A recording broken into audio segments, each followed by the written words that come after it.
माननीय सदस्य बिहार विधानसभा AIM-IM से श्री अख्तरुल ईमान।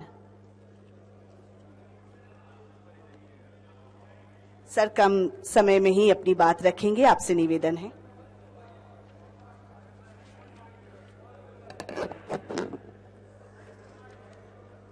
बिहार विधानसभा भवन शताब्दी समारोह के शुभ अवसर पर आज के इस ऐतिहासिक महफिल के सदर और हमारे विधानसभा के अध्यक्ष जनाबे विजय कुमार सिन्हा साहब, डाइस पे तशरीफ फरमा बिहार के मुअज़्ज़ज़ वज़ीर आला जनाबे नीतीश कुमार साहब, डाइस पे तशरीफ फरमा बिहार विधान मंडल के सभापति जनाबे अवधेश नारायण सिंह साहब, बिहार की नायब वजीर आला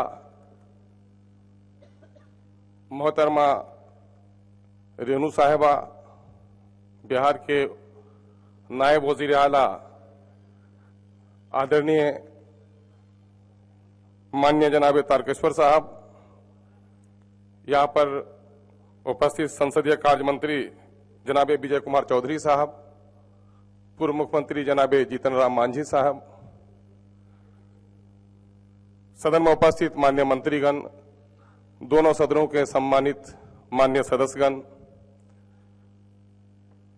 दोनों सदनों के सचिव एवं कर्मचारीगण और मीडिया के अच्छे साथियों, ये अवसर हमारे लिए बड़ा ऐतिहासिक है कि हम सब अपने गौरवशाली इतिहास का तस्करा करने के लिए यहां बैठे हैं। यह मौका किसी लंबी गुफ्तगू का नहीं है और जहां तक शब्द प्रबोधन है उसके माने नसीहत तरगीब के हैं। मैं इस लायक अपने आप को नहीं समझता।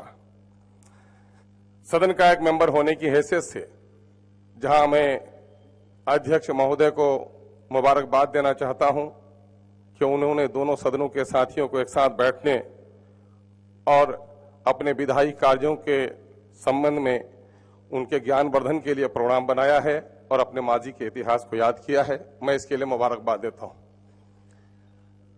जैसा कि आपको और हमको मालूम है, 20वीं सदी के शुरू में ही स्वतंत्रता संग्राम की अंगराई के नतीजे में अंग्रेजों ने अपना सफर यहां से खत्म करने का इरादा कर लिया था और उस वक्त ही 1913 में लेजिस्लेटिव काउंसिल की शुरुआत हुई और भारत के लोगों को कानून साजी में साझेदारी का मौका मिला और आज वो रीत चलते हुए एक सेहतमंद जमहूरियत का हिस्सा हम बन चुके हैं।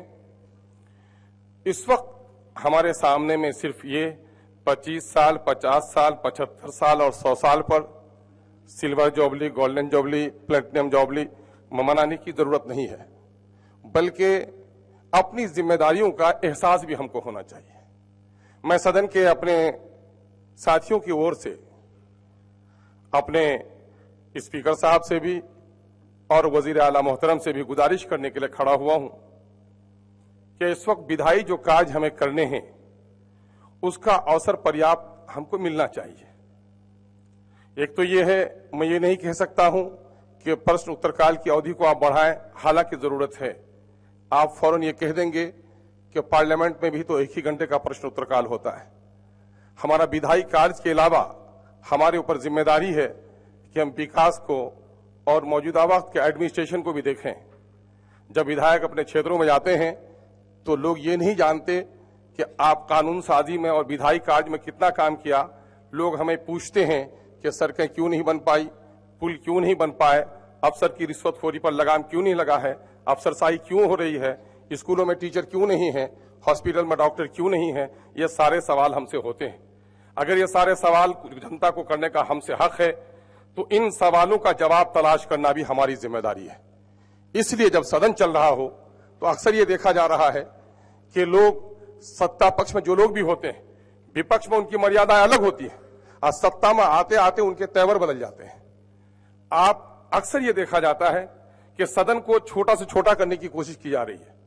मैं कहता हूं गुड गवर्नेंस का नारा हमारे माननीय मुख्यमंत्री जी दे रहे हैं, मैं इसके लिए साधुवाद दे रहा हूं। गुड गवर्नेंस की जरूरत ही नहीं, हमारा दायित्व और कर्तव्य है। लेकिन गुड गवर्नेंस के लिए जरूरी है कि हम विधायी कार्य को सुचारू रूप से चलाएं।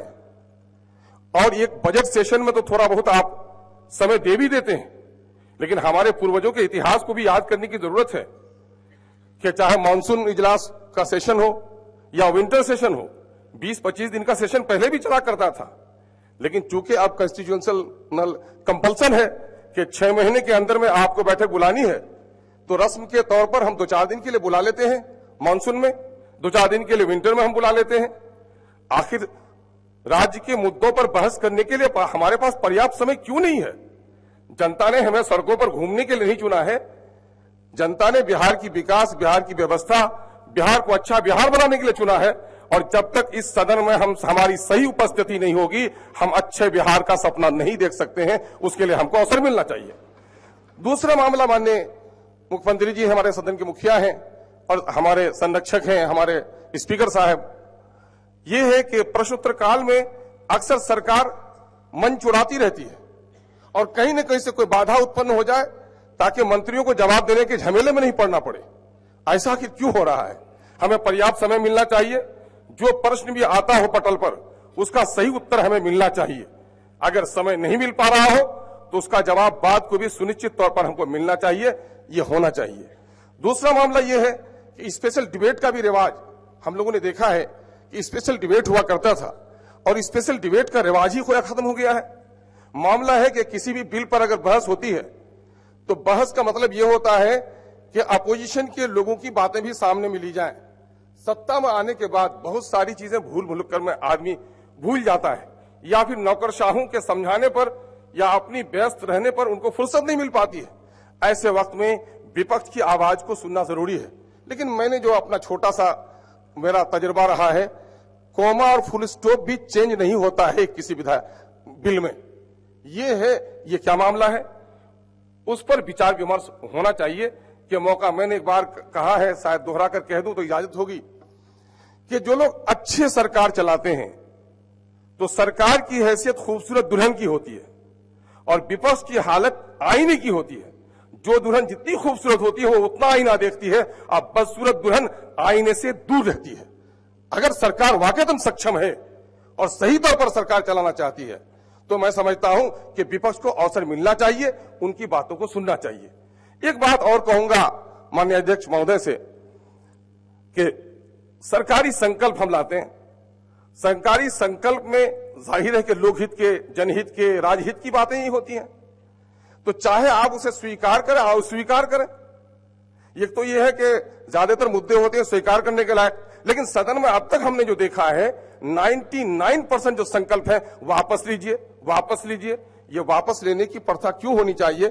चाहे तो सदन में उसको एक्सेप्ट किया जाना चाहिए या फिर मतदान के जरिए से उसको रिजेक्ट किया जाना चाहिए। ये परंपरा, सेहतमंद लोकतंत्र की परंपरा हमारी होनी चाहिए।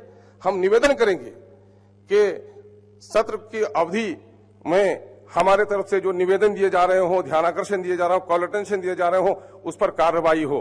और एक दर्द की बात चौधरी साहब ने भी की है, मैं भी उस दर्द को आपके सामने में रखना चाहता हूं। प्रोटोकॉल क्या है?